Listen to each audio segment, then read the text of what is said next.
Bienvenidos a La Economía, soy Juliana González. En Estados Unidos empiezan a sentirse las presiones de los aranceles y es que las empresas subieron los precios el año pasado después de que los aranceles de Donald Trump elevaran los costos. Sin embargo, a partir de otoño, muchas compañías habían detenido los aumentos y en algunos casos incluso ofrecieron descuentos para atraer a los compradores de la temporada navideña.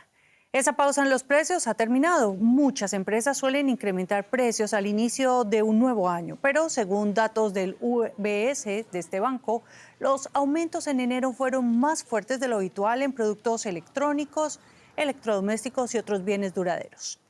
Algunas compañías han señalado a los aranceles como la causa de estas subidas, mientras que otras, especialmente las pequeñas empresas, apuntan que los incrementos de salario y de las primas de seguro médico encarecen sus costes de producción. En enero, la inflación en Estados Unidos sorprendió por la suavidad, pero se cuenta con que sea un paréntesis, teniendo en cuenta que los aranceles aún tienen que llegar a los consumidores. Y sobre este asunto nosotros hablamos el día de hoy con Ana Nieto, nuestra analista en Nueva York. Ana, qué gusto saludarte. Cuéntanos qué datos se manejan sobre este paréntesis y los efectos de los aranceles en los Estados Unidos. Sí, Juliana, la Reserva Federal de Nueva York ha publicado un estudio en el que se señala que los exportadores a Estados Unidos apenas absorben en los precios el 6% de los aranceles y como media. El resto, el 94%, lo pagan los consumidores, los importadores, es decir, los estadounidenses. Además, aunque se haya cambiado de proveedores según aranceles y anticipado compras, esto supone una especie de subida de impuestos, según la Tax Foundation, que sería la mayor subida de impuestos desde el año 1993. Y como es una subida a través de precios, pues es regresiva, no es progresiva. No paga más quien más tiene, sino todos los consumidores lo mismo. Hasta ahora las empresas han absorbido la mayor parte de los aranceles en sus márgenes, pero la Oficina Presupuestaria del Congreso, que es un órgano técnico, no político, ha afirmado que las empresas van a absorber en el futuro apenas el 30% de los aranceles y van a pasar el 70% restante a los consumidores en forma de precios, de subidas de precios. Y en los próximos meses se espera que esto ocurra, pero va a ser un proceso lento. De hecho, la Oficina Presupuestaria del Congreso dice que no esperan que se llegue al objetivo de inflación de la Reserva Federal, que es del 2%, hasta bien entrado ya la siguiente decena, hasta el año 2030. Ana, y como hemos comentado, hay además otras consideraciones en esa subida de precios, como los costos de los seguros. ¿Cuál es la situación al respecto en Estados Unidos?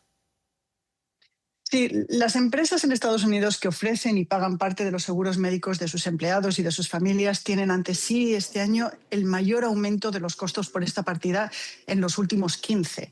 Distintas estimaciones apuntan a que el aumento de las primas de seguros están girando en torno al 9,2% o el 9,5% después de años de fuertes subidas que elevan los costes de operaciones, rebajan los márgenes y terminan reflejándose en los precios finales.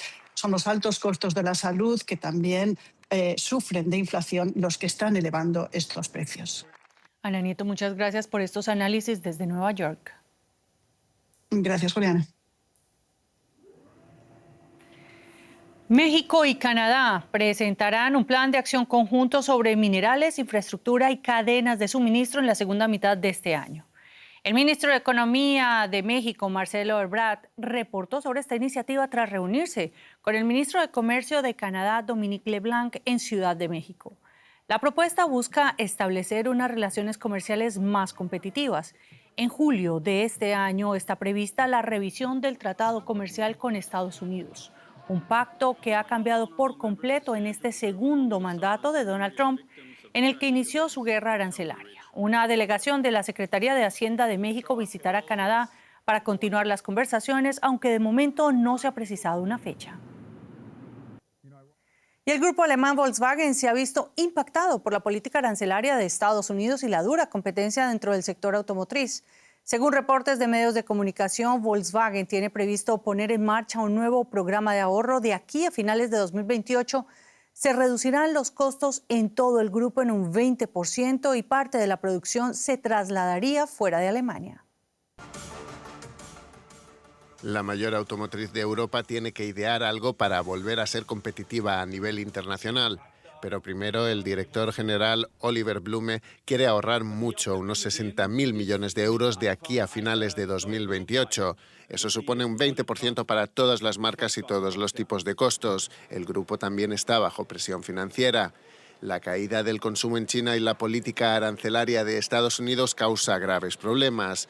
La nueva estrategia es producir más unidades en China. Para 2030, la mayor parte de la producción se habrá trasladado allí. Algunos vehículos ya se producen íntegramente en el gigante asiático. Espero, sinceramente, que los productos Volkswagen desarrollados y localizados aquí con ADN 100% chino puedan llegar antes a los clientes. Me siento muy honrada de formar parte del trabajo de desarrollo. La mayoría de vehículos fabricados aquí están destinados al mercado chino y asiático, pero también sería posible exportarlos desde allí a Europa.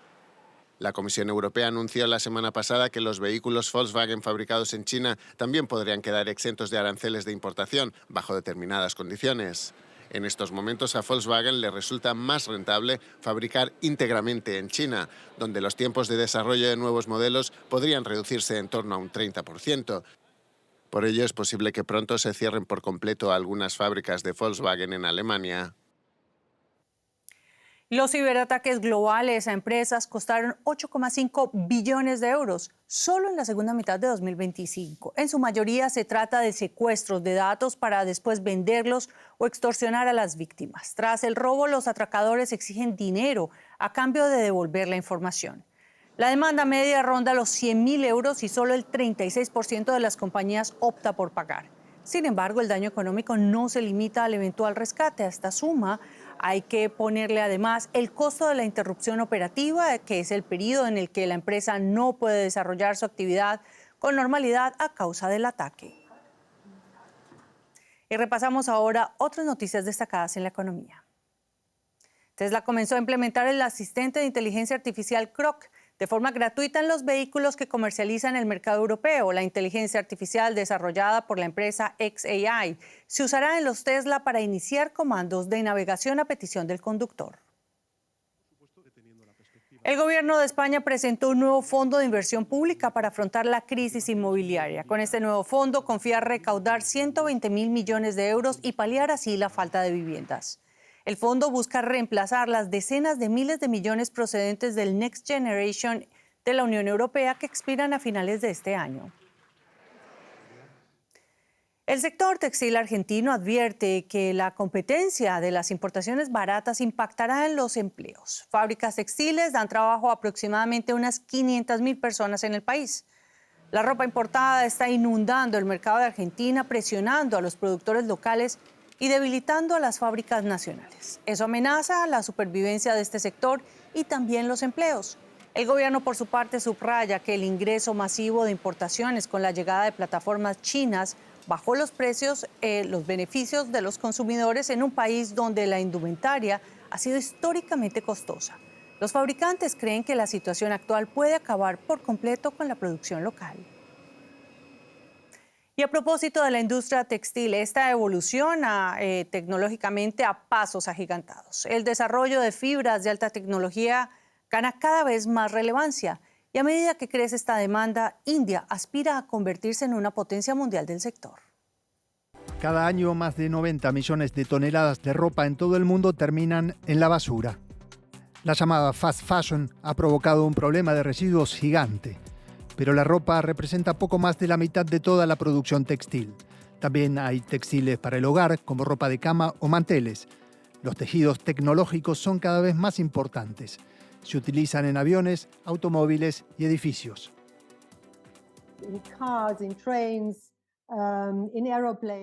En los autos, en trenes, en aviones hay textiles inteligentes. En toda la industria de los filtros también hay textiles técnicos. Hay textiles técnicos en los viajes espaciales, incluso en los trajes.